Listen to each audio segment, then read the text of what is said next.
If you've been looking at the Asus Zenbook Duo, you've probably had the same thought a lot of people have. Why would I spend $2,300 to $2,600 roughly on a laptop with a built-in second screen when I could buy a regular laptop for less, possibly, you haven't proved that yet, we're gonna get into that in this video, and just add a portable monitor on the side. And this video isn't going to tell you that you need to buy the Zenbook Duo and that it's the right choice and only choice. No. I'm going to lay out the real-world trade-offs on both sides, and so you can make a decision for yourself. Big shout out to Asus for partnering with me on this series covering the Zenbook Duo. Now let's start out with the case for the laptop with the portable monitor separate, because this is the comparison that most people are already thinking of.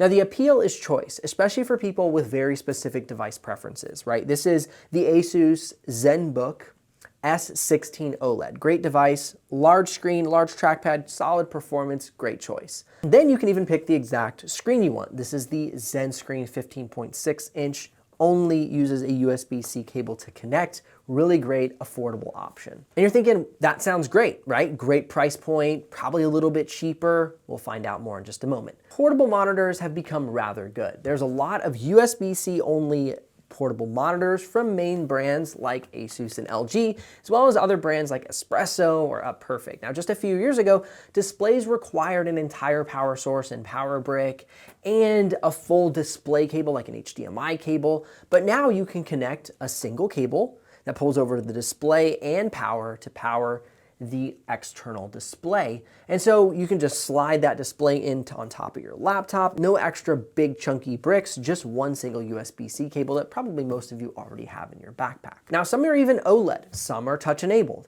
And pricing has come down to the point where a high resolution, color accurate 14-inch option runs around the $400 price point. So nothing crazy.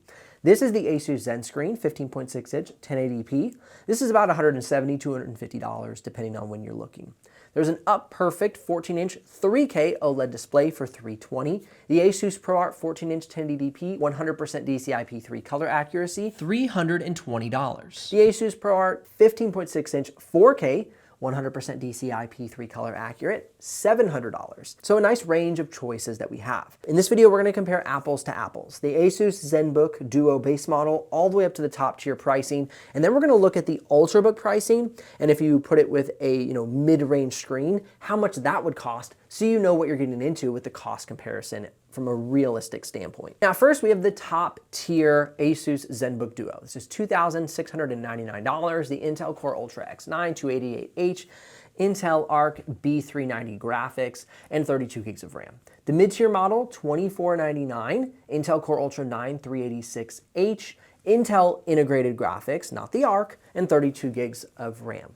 Now lastly, we have the base model, $2,199. Intel Core Ultra 7 355H, Intel graphics, and 32 gigs of RAM. Do keep in mind that Asus still sells the 2025 model, which is priced around $1,899 if you're looking for a more affordable option. Now let's talk about the pricing of each of the premium laptops that would have the same processor as the Zenbooks we've just discussed to get an average price point of what you might pay for the laptop itself.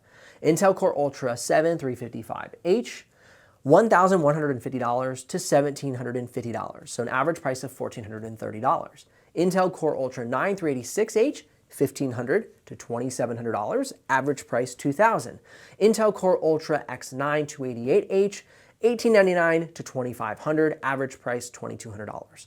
So if we're to put an above average display with each of these laptops, it'd be a $320 display with the average price point. Intel Core Ultra 7 355H, $1,430 plus $320, $1,750. The Intel Core Ultra 9 386H, $3,200, $2,320 total. The Intel Core Ultra X9 388H, $2,520 total. When you look at that, it's honestly almost apples to apples with a mid-tier external monitor and a mid-tier average price of the same SKU in a premium laptop. Now I'm going to talk about my experience using portable monitors on the go. Every time I want a second screen, there's a little bit of a sequence. I pull out the monitor, unfold the case, that doubles as a stand, which is nifty, but not really the most sturdy case in the world, but I do like its portability and the protection of the screen on the go, which is really cool. Pop it up, connect the cable, wait for the OS to detect, drag my screen's windows in place, and then I'm ready to go, probably about 90 seconds. Now at a coffee shop, I'm always worried I'm going to knock over my coffee, water, and other supplies off the table. And so I hope that there's a table big enough to fit all of my stuff. But a lot of times I don't want to be the rude person that takes up a large, 4 to 6 person table all to myself. So I go ahead and I look for a smaller table, but oftentimes, a small table really isn't big enough for this wide setup, right? This setup, let's go ahead and unplug this real quick, is about the same, I think it's actually exactly the same, as a 16-inch laptop. So you can look here, if I pull the fin in, put that up, you can see that it almost has the exact same footprint as this large 16-inch laptop. So a 14-inch would be the exact same size. So compare that with these two pieces that need space on the table to actually be able to be set up. It is wildly convenient to have just this singular device with the dual monitors stacked on top of each other. Now remember, I have multiple videos about the Asus Zenbook Duo. So if you're curious, you can head out in the description, check out the playlist, or there'll be some end cards at the end of this video. You can check out more of those videos. Also, if you have comments or questions, please go ahead, comment those below, and I hope to answer those in a future video for you because I do have a few more videos coming out after these initial videos. So the setup is more consolidated, great bonus. But what if I'm on an airplane? Honestly, I've never seen a portable monitor use case on an airplane. Now, I don't often fly in first class to say like London or Dubai, and so I don't have, kind of that big spacious setup. But even on a normal airplane experience inside the US, I wouldn't even be able to use this because the tray table folds out of the seat back in front of me. And so this really doesn't work. It's kind of too tall and awkward, and the table isn't even big enough to fit this whole kind of setup. Technically you could maybe hold this in your lap, but honestly, I would anticipate more using the laptop like a normal laptop on an airplane. So it kind of eliminates the whole, would it be useful on an airplane conversation in general. But once I'm at the airports, inside of the terminal, then it makes sense. I could pop this up really easily without jumbling all my cables around. And then if I have to make a jet for my next jet, I just, boom, pop this in, throw it in my bag, and I'm good to go. Or I don't have to fold up everything else and put it away. So really nice convenience to just be able to do that on the go. As mentioned, kind of in the coffee shop scenario. Now, most portable monitors that have come out in the past few years come with USB-C power, which is great for less cables and connectivity. But when you're trying to manage battery life of your laptop on the go, laptops running at a typical 10 watt-hour portable screen cuts the laptop battery by about 20 to 50% depending on the laptop's battery capacity. So with the Zenbook Duo, you have dual batteries built in to help offset that drain. We'll talk more about those batteries in just a bit. Now the next thing to consider is a little bit more preferential, and that's resolution mismatch. If your laptop has a high resolution display, say 2K, 3K, specifically OLED, and your portable monitor runs at 1080p, you'll notice every time you move a window between screens, the sharpness difference is immediately noticeable. Matching resolution, panel quality in a portable monitor, color, brightness, all those things. If you're trying for that, you're gonna end up in the more upper tier display, say $600+, which changes that initial cost comparison by about double from the screen standpoint. Now, additionally, talking about the portability, if you're someone that does not like to leave your laptop sitting on a table when you're going to grab a coffee or hit the restroom, this adds, again, some time wasted. You have to put away this whole setup rather than just folding this down, putting the keyboard on top, and then putting it in your backpack and heading to the restroom, coming back, setting it up really quickly, and you're back into work mode. So that's, a really simple thing, but honestly, if you do that quite a few times a day, it could keep you in, work mode rather smoothly, run the inconvenience of unpacking and repacking a setup. When you open the Zenbook Duo, both screens are already there.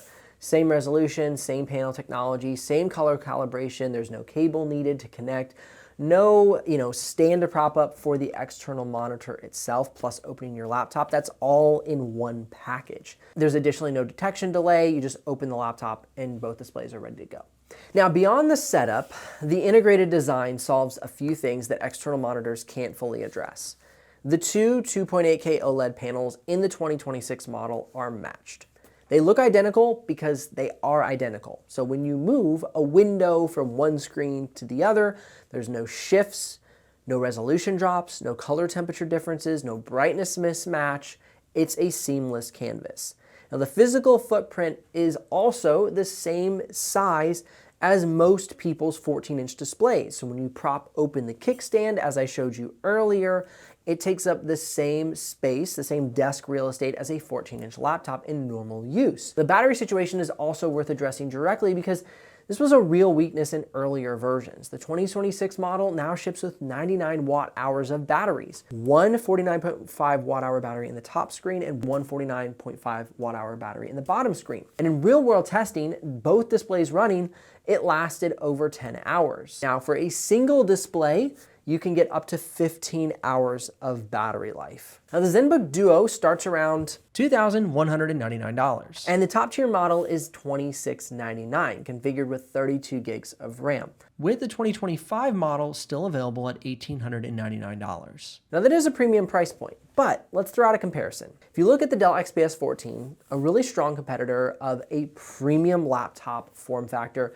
a comparable 14-inch Ultrabook runs about $2,050 or up. Now add a quality portable monitor with matching resolution, you're up to $400 to $500 additionally, so you're sitting at about $2,600. That setup is just about the same price as the top tier Zenbook Duo, and you're gonna get more performance out of the top tier Zenbook Duo. Now the portable monitor setup wins on price primarily when you're comparing it to the mid tier to kind of lower tier premium Ultrabook, say the $1,200 to $1,400 price range. So then you throw on a $200 to maybe $300 screen, and you're roughly below $2,000. It's up to you what you're looking to spend. They also have an entry-level Zenbook Duo that's kind of right around that price point. Now the real shift for me is the performance and the battery life. Like I said, I have a content agency, and so we're doing a lot of 6K and 4K video editing. I want to be on the go, so I need good battery life. And I already carry so much video gear with me that I don't want to add even more, extra devices and extra cables and more things to fall off the table, because when I've set up for an interview or for a content shoot, I just have stuff everywhere. And so having my laptop setup consolidated in one package is very nice. If you want to check out more videos about the Zenbook Duo, you can click or tap the screen here. Otherwise, links in the description if you want to check the live pricing or make a purchase on the Zenbook Duo. I'll see you here in the next video.